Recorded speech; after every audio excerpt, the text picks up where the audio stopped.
Is anyone else annoyed at all of these corporations telling us how much they like black people? Is that bothering anybody else? I go on Amazon, and that's where I shop for books. And usually they have some sort of magic algorithm that tells me what books I might like from the other books I've already bought. And that can be very useful. It actually helps me out.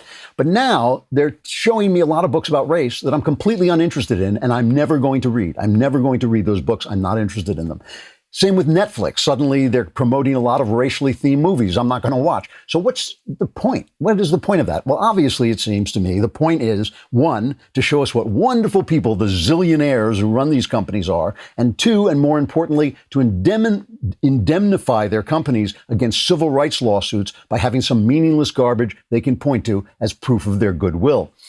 This annoys me for many reasons, but one of them is I don't actually think we have a race problem in this country. I think we have a certain amount of hostility toward a specific black underclass that was created by Democrat policies and now contributes an inordinate amount of crime and dysfunction to our society while blaming everyone but themselves. Get rid of the Democrat policies, stop indulging in identity politics, you'll get rid of the underclass. It's not genetic, it's a result of Democrat policies. So if there's a book about that Amazon wants to sell me, I'll buy that. But I don't need their propaganda. There's not a book about that because the penalties for saying what I just said, cancellation and loss of profits and loss of sponsors, they're very high, and people don't want to pay those penalties. So I have to suffer these companies pushing a dishonest vision of our problems at me instead of just selling me some book I might like the collected poems of John Clare, which is something I would actually read.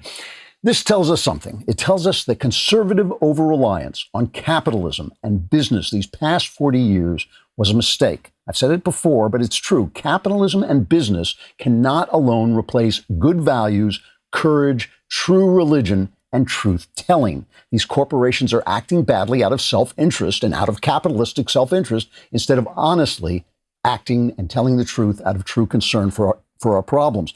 It tells us that the Republican Party has failed. The Republican Party has failed by allowing rule by civil rights lawsuits and regulations to replace the Constitution. Our problems don't stem from race. They stem from bad law, dishonesty, and cowardice and bad policy.